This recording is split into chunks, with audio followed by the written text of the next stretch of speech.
Good morning, everybody in the lecture hall. Good morning, everybody on Zoom. Good morning, everybody watching us from the future, a few days later, or binge watching. So today I'm going to finish this part on performance at large scales. We'll solve the tail latency problem, and then we'll move on to document stores. So do you remember the tail latency? What it was about? It's that when you have very large jobs, thousands of machines, and maybe even more tasks, there will always be a machine that takes forever. No matter how hard you try, always. And when I mean forever, I really mean like, way orders of magnitude more than normal or even doesn't even stop. And no matter how hard you try, you can try to improve the code, you can try to have more tasks, to partition more, to add more machines. That's only going to make it even worse. And the reason, if we do the math, you can do it with probability formulas. The idea is that if you have a probability of P that something is going to take forever, and you have n machines, then the probability that at least one machine takes forever, it's basically a disjunction.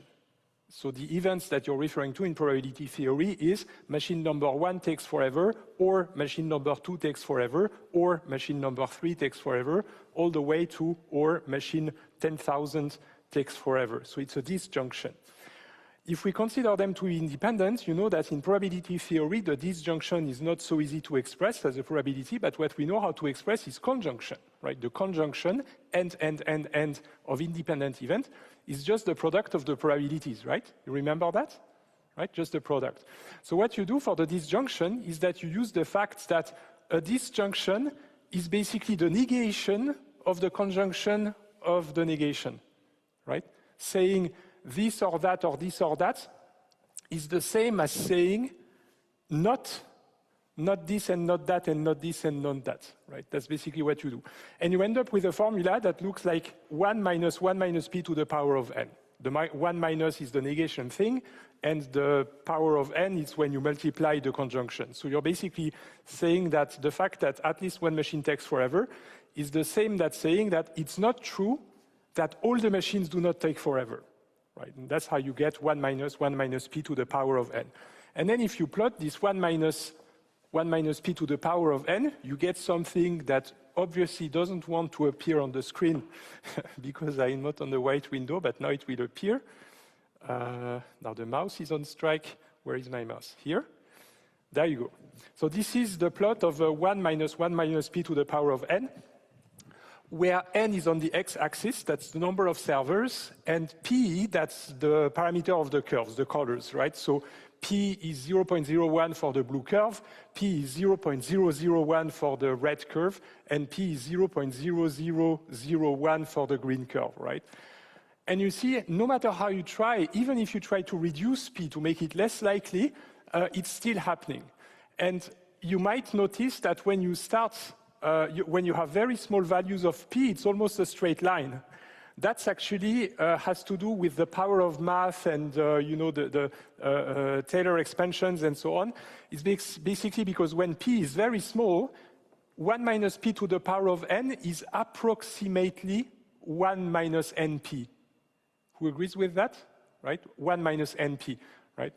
And so 1 minus np is np, so you end up with np as an approximation. And np is basically a line. It's p times n, p times x if it's on the x-axis. So this is why it looks like a straight line, but no matter what, it's not going to disappear. It's only always going to be there.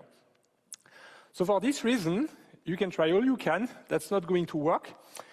So we need other strategies, and now I'm going to tell you what other strategies we can have.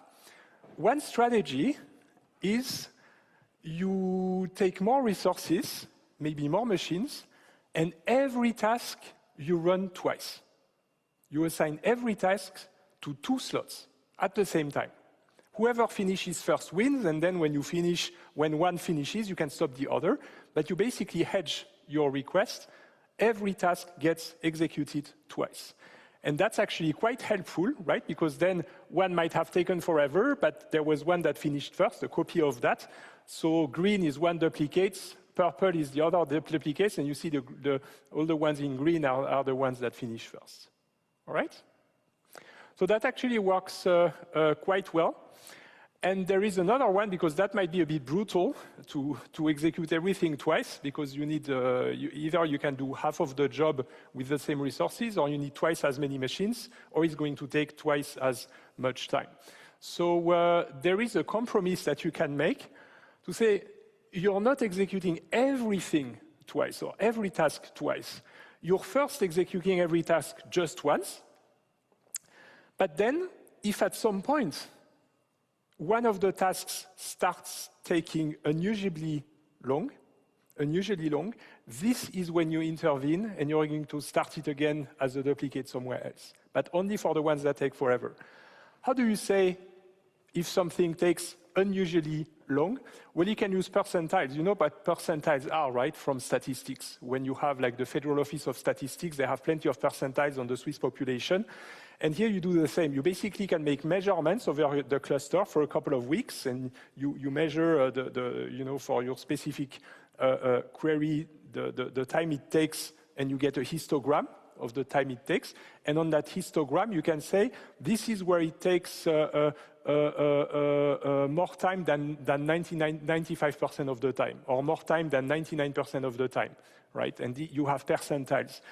And so you can say, for example, if the time it takes is more time than 95% of the time, so it arrives once every 20 tasks that it takes that much time, then you restart it somewhere else, right? You can do that. I'm putting 95 here, but you can put 99, 99.9, depending on what you want. And then you launch a duplicate task just for the one that took more time than your threshold. And then you cancel the other. So at Google, they tried it with Bigtable, because Bigtable is just one of the technologies that is in parallel and that might have these issues. So in that case, it's for GET queries that they did it for Bigtable.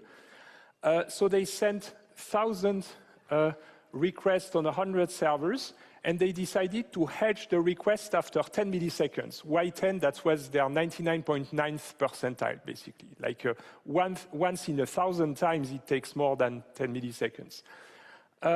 So they did that, and what they noticed is that the entire job, instead of taking 1 full second, just because of the 1,000th, that takes more time, instead of taking 1 second, 1,000 milliseconds, it only took 74 milliseconds with that trick of relaunching whatever takes more than 10 milliseconds.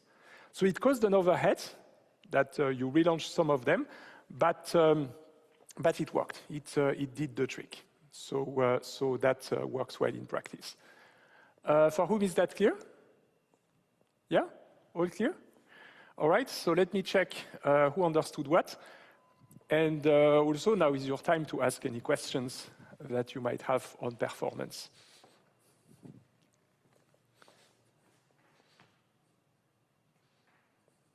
It's strange that sometimes there's a barcode and sometimes there's no barcode in there.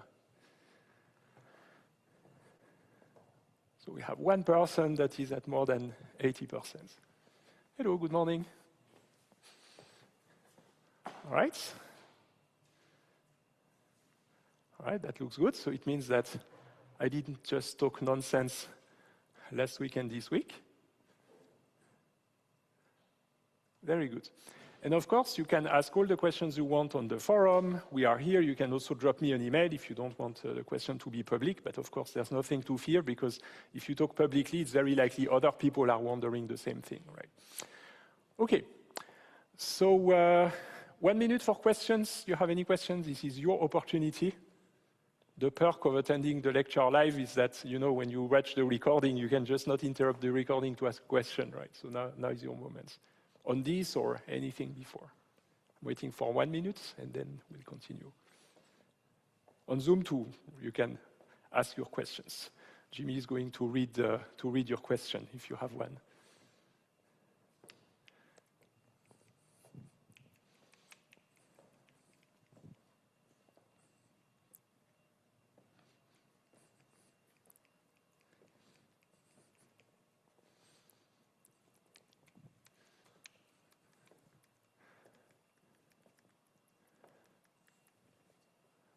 No questions? Last chance? All good? All right. Still have a few more seconds to ask while I walk to my computer. Okay, then this is it. Oh, we have in the chat. Oh, that was Jimmy. That was you. That was you telling everybody to ask questions, right? So feel free to really ask questions at any time. That's the whole point of attending the lecture live, right? Also, everybody on Zoom. We make sure that we also include you in the course. Okay. Well then, if there are no questions, then I will stop the recording here. One.